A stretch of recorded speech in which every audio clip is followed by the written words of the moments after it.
ऐसे फूल बार बार नहीं आते, पर आते हैं तो एक बार। जैसे एक बेल है, एक बेल का नाम है नरगिस। हजारों साल से नरगिस अपनी बेनूरी पे रोती है, क्योंकि नरगिस की उस बेल पे ना बार बार फूल नहीं आता, कभी कभी आता है, लेकिन आता है तो इतना जोरदार, इतना खूबसूरत कि साफ देखने वाले की आंखें भी, जीवन भी निहाल हो जाता है।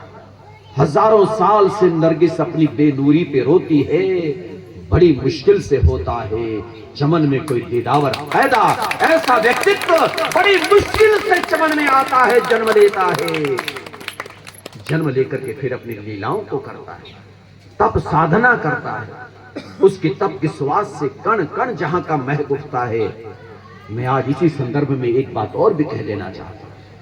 आपके बल्कि सौभाग्य आपका, आपके सौभाग्य की सराहना करते हुए मैं उस दिन भी जब आया, अभी 4-5 दिन पहले महाराज श्री का जहां संस्कार हुआ, उस भूमि को मैं प्रणाम करके गया। उस राखी को मैंने माथे पे लगाया था और वहां मैंने एक चमत्कार भी देखा। आप लोगों को बाद में पता चल गया होगा, जसवंत जी आदि वहीं थे, सब वहीं थे ये लोग। तो वहां मैंने एक चमत्कार देखा। यहाँ जब संस्कार हुआ, जब मैं वहां प्रणाम करने गया 29 तारीख को, तो महाराज जी की उस राखी के बिल्कुल सामने एक ओम बना हुआ था, मिट्टी पर ओम। अच्छा, मैंने उसको देखा तो मैंने कहा भी सही, ये विजय जी भी थे वहां, जसवंत जी भी थे, और भी 5-7 लोग सब थे। तो मैंने कहा भी सही, मैंने कहा जसवंत ये ओम बनाया है क्या आप लोगों ने? अच्छा, उस समय जब थोड़ा थोड़ा बोल रहे थे ना लोग, तो 5-7 लोग थे, तो ये समझ नहीं पाए कि महाराज जी क्या करें। इन्होंने कहा, तो मैंने कहा ये जब संस्कार किया होगा, ये बनाया होगा ओम। लेकिन बाद में इन्होंने जब गौर से देखा, कहने लगे स्वामी जी ये ओम, ये तो किसी ने नहीं बनाया, ये तो अपने आप बना है, स्वतः बना है। इसको किसी मनुष्य ने नहीं बनाया है, ये तो जीवों को, चींटियों को उनको प्रेरणा हुई है, उनकी ईश्वरीय प्रेरणा हुई है। और उनके चरणों में जिन्होंने हमेशा ओम का स्मरण किया, आज उनके अंतिम समय उस स्थान पर अपने आप स्वतः देवलोक की देवों की प्रेरणा से ओम वहां पर बना हुआ, खुदा हुआ मिट्टी पर हमको दिखाई दिया। तो मानना पड़ेगा वास्तव में तपोमूर्ति थे। तब मैंने उस दिन कहा, जब मैं वहां बैठा था, बहुत सारी बहनें भी बैठी थी, अभी बैठी। हाँ देखो, आपको मैंने देखा उस दिन, बहुत सारी माताएं बहनें उस दिन याद कर रही थी कि स्वामी जी आप ना यहाँ 6 महीने पहले जब आए थे, तो हमने ना कहीं वो वीडियो में देखा था कि आप स्वामी जी के ना हाथ पकड़ के अपने सिर पे रखवा रहे थे। मैंने कहा हाँ, मैंने कहा सच्ची बताऊं, वो लीला सबको पता नहीं है वैसे, लेकिन आज जरूर बता रहा हूं आपको। मैं महाराज जी के हाथ देख रहा था, क्योंकि महाराज जी का इतना प्यार, मैं सच्ची बता रहा हूं, वाणी से वर्णन नहीं कर सकता। हृदय गदगद हो जाता, उनकी अंतरात्मा का लगाव, जुड़ाव, लेकिन उनकी उदारता और महानता और स्नेहिल भाव। उनके ना हाथ ऐसे थोड़े से उठते थे, मैं उस दिन की बता रहा हूं, 6 महीने पहले की बात। उनका मन करता था, उनका दिल चाहता था कि धर्मदेव मुझसे बहुत प्यार करता है। मैं महाराज जी की बात बता रहा हूं, ये धर्मदेव मुझसे बहुत प्यार करता है। उनके हाथ चाहते थे कि जब मैंने प्रणाम किया उनको, कि हम अपने हाथ जो हैं, मेरे ये हाथ इनके सिर पर चले जाएं, लेकिन उनके मन में एक संकोच था, पता नहीं संकोच, यार ये भी सन्यासी हैं, मैं इनके सिर पर कैसे हाथ रखूं। उनके मन में संकोच हो रहा था। वो हाथ रखना भी चाहते थे, पर संकोच भी हो रहा था। मैंने कहा स्वामी जी संकोच कैसा? मैंने पकड़े हाथ और अपने सिर पर रख दिए। मैंने कहा स्वामी जी आपका आशीर्वाद तो मुझे लेने दो, अपने आशीर्वादों से मुझे वंचित न करो। ये प्यार भरा आशीर्वाद जो आपके हाथों से टपक रहा है इस समय, ये तो कम से कम मेरे मस्तक पर आना ही चाहिए। मैंने पकड़े हाथ और अपने सिर पर रख दिए। महाराज जी हृदय गदगद हुआ। जैसे बता रहे थे अभी अतल लाल जी कि उनके चेहरे से नूर टपक रहा था। वास्तव उस समय मैंने उनके नूरानी चेहरे को फिर देखा, उनके हृदय के भावों को देखा जो उनकी आंखों में और चेहरे पर उतर आए थे। वो आशीर्वाद मुझे मिला। लेकिन आज मैं उसी के साथ एक बात कहना चाहता था, वो ये, बेशक से उन्होंने अपनी पार्थिव लीलाओं को समेट लिया। धनुंदा वासियों, क्षेत्रवासियों, जो भी आसपास से आए हैं, हरियाणा वासियों, मेरे भारत देशवासियों, आज इस महत्वपूर्ण बात को भी अपने जीवन में आप कभी भूल नहीं पाओगे जो अब मैं कहने चला हूं। अब जो आपसे निवेदन करने चला हूं, ये ठीक है कि ऐसे लोग, ऐसे जीव धरती पर बार बार नहीं आया करते, लेकिन महाराज जी का आगमन हुआ। ये प्रकृति मुस्कुराती है, ये प्रकृति प्रसन्न हो जाती है जब ऐसे दिव्य महामानव आते हैं। मैं कई बार इस बात का उल्लेख किया करता हूं, मैंने बसंत का जिक्र किया। धन्य हो जाता है वो बसंत सदियों के बाद जब ऐसे महामानव ऐसे फूल खिला करते हैं। और इसी संदर्भ में मैं उस बात को कहना चाहता था, मेरी माताओं, बहनों, सज्जनों, बसंत में आप जानते हो हमेशा फूल खिलते हैं। और गीता में भी भगवान जब 10वें अध्याय में विभूति योग बताते हैं तो कहते हैं ऋतु नाम कुसुमाकर है। मैं ऋतुओं में क्या हूं? तो कहते ऋतुओं में मैं बसंती हूं, कुसुमाकर हूं, जिसमें फूल खिलते हैं। और उसमें एक प्यारा सा उल्लेख जो हमें प्राप्त होता है, कहते हैं जब बसंत आता है, ये कपिल भी कहा करता है, अभिषेक आदि, जब बसंत आता है, वो बसंत कुसुमाकर, वो बसंत ऋतु, जब बसंत आता है, बसंत आता है तो ये प्रकृति मुस्कुराती है। ये प्रकृति, ये जिसको नेचर बोलते हो आप लोग, जिसमें फूल खिल जाते हैं फरवरी में, बसंत आता है, वो यार प्यारे सरसों के फूल खिल जाते हैं। महाराज जी आ जाओ, यहां आ जाओ। जब बसंत आता है, जब बसंत आता है तो प्रकृति मुस्कुराती है। जब स्वामी कृष्णानंद जैसा संत आता है तो संस्कृति मुस्कुराती है। मेरे भारत की संस्कृति, ये संस्कृति मुस्कुराती है। संस्कृति कहती है भारत की, मैं धन्य हुई जो आज ऐसी महान विभूति को मैंने पाया है। ये प्रकृति, ये और साथ में संस्कृति मेरे भारत की प्रसन्न हो जाती, खिलखिला उठती। हमारे भारत की संस्कृति धन्य हुई या प्रसन्न हुई जब महाराज श्री का आगमन हुआ। लेकिन आज मैं उसके साथ जो दूसरी बात कहना चाहता हूं, क्योंकि आप कहोगे महाराज जी चले, हाँ मैं भी कह रहा हूं, आपकी बात का समर्थन कर रहा हूं कि चले गए, पर हल्का सा अपनी बात को वापस लेते हुए और आपके हृदय को भी सबल बनाते हुए कहना चाहता हूं, नहीं नहीं नहीं नहीं, महाराज जी कहीं नहीं गए, महाराज जी कहीं नहीं गए हैं।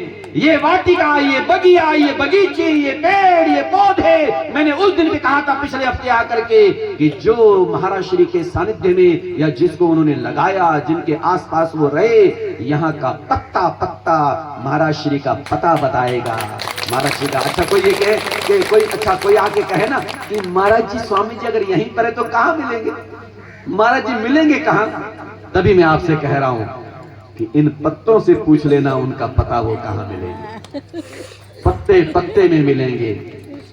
किथे मिले अन प्रीतम प्यारा, मैं पत्ता पत्ता छान मारे। कई लोग कहते हैं मैंने पत्ते पत्ते को खोज मारा, कहीं वो मिला ही नहीं।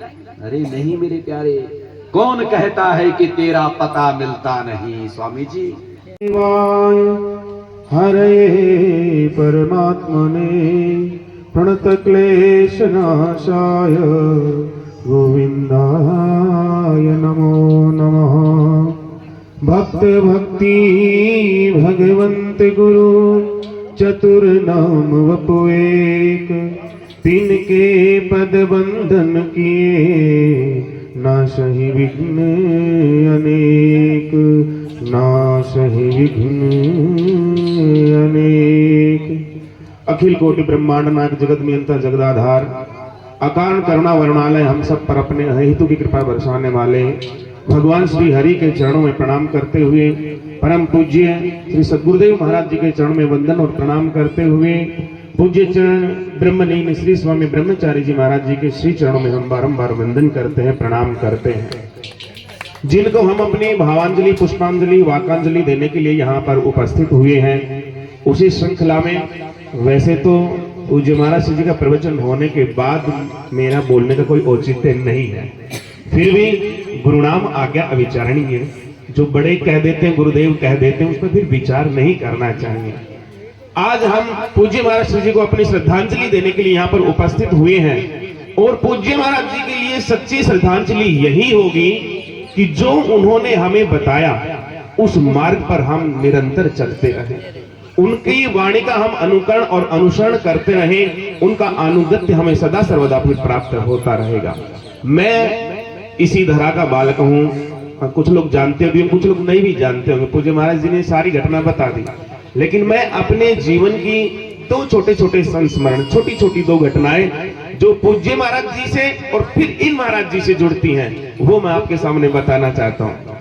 एक बार मैं बहुत छोटा सा था और पहले एक रोग चलता था महाराज जी, जिसको खसरा कहते थे। खसरा रोग चलता था, उसमें बहुत तेज बुखार होता था, फिर बुखार उतरने के बाद चमड़ी गल जाने लगती थी, चमड़ी गल जाती थी। रात को मुझे बहुत तेज बुखार हुआ। पूज्य महाराज श्री जी जब वहां धर्मशाला में रहते थे, गांव के अंत में एक धर्मशाला थी, वहां रहते थे। मेरी माता जी मुझे लेकर के वहां पर गई रात को 2 बजे, और महाराज जी का द्वार खटखटाया। महाराज जी ने कहा कौन? मैया ने कहा कि बाबा, बालक की तबीयत बहुत ज्यादा खराब है। तो महाराज जी ने कहा कि हालत तो हकीकत में महाराज जी ज्यादा खराब है, लेकिन चलो मैं इसको थोड़ी सी दवाई देता हूँ। एक भभूति लगाई और एक धागा गले में पहनाया। कहने लगे इसको तो मैं मरने नहीं दूंगा और आगे किसी की मैं गारंटी नहीं लूंगा, इसलिए इसको सुरक्षित यहाँ से लेकर के जाओ, कुछ नहीं होगा इसको। लेकिन सुबह 7 बजे जाना कनीना, डॉक्टर वेद प्रकाश से दवाई भी ले आना। उन्होंने ये साथ कहा। दूसरी बात, मैं पटौदी में चला गया, वहां मेरा एडमिशन हो गया, शास्त्री करने के लिए गया। बीच में छुट्टियां होती थी, दिवाली की, दशहरे की। जब छुट्टियां होती थी तो मैं यहाँ आता था। महाराज जी से बहुत लगाव मेरा, मैं यहाँ निरंतर आता था। जैसे छुट्टी में यहाँ आता था तो वो पूछते थे महाराज जी, आपके बारे में पूछते थे, कहो महात्मा जी कैसे हैं, महाराज जी कैसे हैं? मैंने कहा गुरु जी ठीक है महाराज जी। और तुम्हारा मन लग रहा हुआ? मैंने कहा महाराज जी मन तो क्या लग रहा, बहुत ज्यादा लग रहा है। तो मैंने कहा महाराज जी मेरी इच्छा है हार के। कहने लगे क्या? मैंने कहा महाराज जी वहां का वातावरण पटौदी का बहुत अच्छा लगता है मुझे। ये सच्ची घटना है महाराज जी, मैं आपसे बता रहा हूँ आज। कहने लगे, मैंने कहा कि महाराज जी वहां का वातावरण मुझे बहुत बहुत अच्छा लगता है, मेरा मन करता है कि मैं तो वहीं रह जाऊं, लेकिन क्या करूं, वो कोई जानता नहीं, कोई पहचानता नहीं वहां पर, मैं तो रहूं कैसे? लेकिन मेरा मन कहता है, मेरा मन चाहता है कि महाराज जी मुझे अपना चेला बना ले। मैंने कहा महाराज जी से कि महाराज जी मुझे अपना चेला बना ले। वो कहने लगे भाई ये बात नहीं है, वो चेला बनाए ना बनाए, तू उनको अपना गुरु बना ले, काम बन जाएगा। तू उनको अपना गुरु बना ले, काम बन जाएगा। तुम यहाँ तक पहुँचाने वाले भी पूज्य महाराज जी। फूल चुने शाद रहे, बागवान चाहते हैं हम, गुलशन तेरा आबाद रहे। सैर करने आए थे, सैर गुलशन कर चले, संभाल माली बागे अपना, हम तो अपने घर चले। संभाल माली बागे अपना, हम तो अपने घर चले। हे दुनिया के माली, तू ही है सारे संसार को संभालने वाला, इस बात को भी अब तू ही संभाल। मैं तो जिस घर से आया था तेरे वाले, उसी घर को अब जा रहा हूँ, तेरे पास लौट के आ रहा हूँ। वही देवलोक को वो गए तो मैं देख रहा था कि बड़ी बड़ी लकड़ियां लगाई जा रही थी, बड़े बड़े पेड़ सरकाए जा रहे थे महाराज जी। मैंने उस समय के विचार किया, संत हमेशा देना सीखता है, कभी लेना नहीं सीखता। संत हमेशा देता है, वो लेता नहीं है कभी भी, चाहे वो समाज हो, चाहे संसार हो, कुछ भी हो, संत हमेशा देना सीखता है। मैं देख रहा था कि बड़े बड़े लक्कड़ लगाए जा रहे हैं, बड़ी बड़ी पेड़ी लगाई जा रही है, वो कहीं से मोल नहीं लाई गई। मुझे लग रहा है कि महाराज जी ने अपने हाथों से वो लगाई होंगी, और जब वो सूख गई होंगी तो उन्हीं पर महाराज जी ने आज चिर निंद्रा ली है। जाते जाते वो अपने लगाए हुए बाग में ही गए हैं। इसलिए जैसे पूज्य महाराज जी ने कहा, वैसे एक बात तो पूज्य महाराज जी की वाणी है, संत जहां आते हैं वहां सोना ही सोना हो जाता है, लेकिन संत जहां से चले जाते हैं वहां फिर सोना सोना हो जाता है, ऐसा है। लेकिन पूज्य महाराज जी ने कहा कि वो गए नहीं है, पत्ता पत्ता उनकी कराता रहेगा। बस जैसा पूज्य महाराज जी ने बताया कि यहाँ की रज को अपने माथे से लगाना और अपने जीवन को धन्य बनाने का। जितनी बार आओगे आपको ये अनुभूति होगी, आपको ये अनुभव होगा कि महाराज जी हाँ वास्तव में यही है। और आज तो प्रमाण हो गया, संत जो बात कह देते हैं वो प्रमाणित हो जाती है। 100 साल तक उनके रजकण, उनके वाइब्रेशंस यहाँ पर रहेंगे। आज पूज्य महाराज जी ने कह दिया तो इसमें कोई संदेह नहीं है कि वो यहाँ नहीं है, वो यहीं पर है और सदा सर्वदा रहेंगे। तुम हमारे हो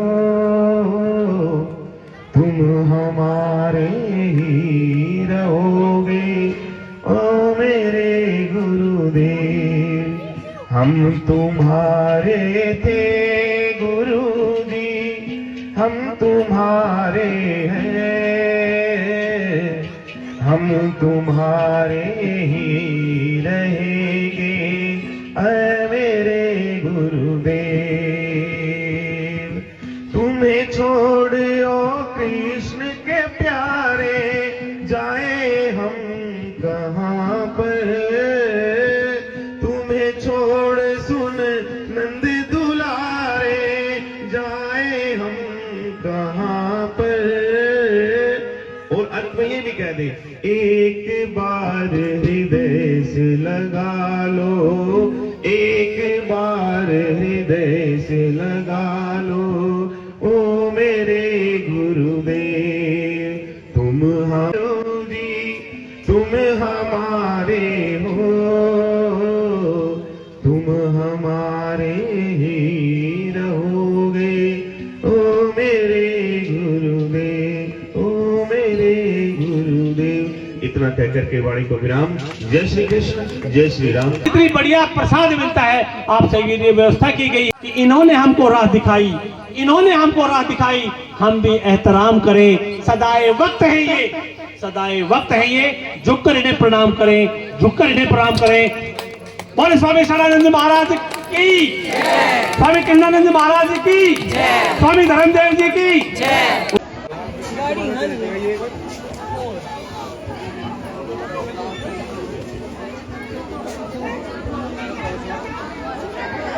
ये मौसी और भंडारा खा रही है मम्मी, मौसी पीछे नानी और नाना बैठे हैं।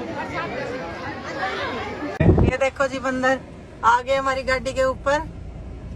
बजरंग बली हनुमान की जय हो। अरे क्या करूँ फिर, ना खोल सकता है शीशे। मत कर ना फिर, थोड़ा चिन्ना सा ना मत कर यार, बेटे उसका हाथ फंस जाऊंगा ना। हाँ आजा आजा। यार मम्मी सारे चिपट के गाड़ी के पीछे भी है, पीछे भी है। एक चिपटा था फिर उतर गया। ये देखो भाई हमारी गाड़ी पे बैठ गए बंदर।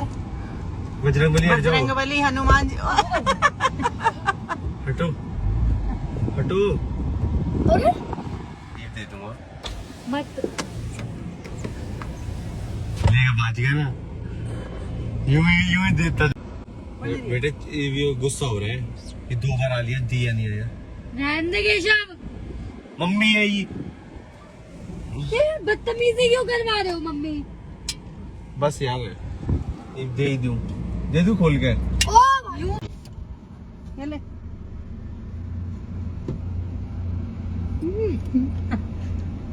जो पट्टा मारेगा वो। देखो मंकी, नीचे डाल दो ना मम्मी।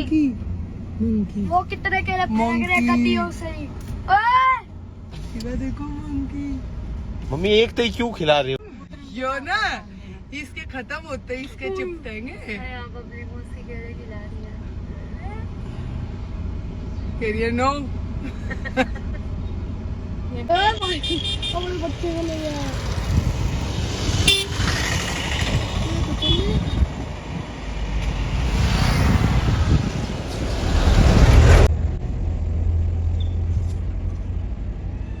वो आ गया मम्मी। दिमाग है वो, छोटा बच्चा रहेगा, छोटे बच्चे से दे दो। तेरी साइड आ गया एक। जी अब पहुंच गए हम घर। आके हमने कपड़े चेंज कर लिए हैं। निकले तो थे टाइम से ही, पर हो गए लेट। और रास्ते में हमें मिल गए बंदर, उनके हमने खिलाए केले। और फिर रास्ते में रेल की फाटक थी, वो भी बंद मिली। आते आते हो गई देर और हो चुकी है थकान। अब कपड़े हो गए चेंज और अब पियेंगे हम चाय। अब मिलते हैं अगले ब्लॉग में, तब तक के लिए राम राम जी सब ने।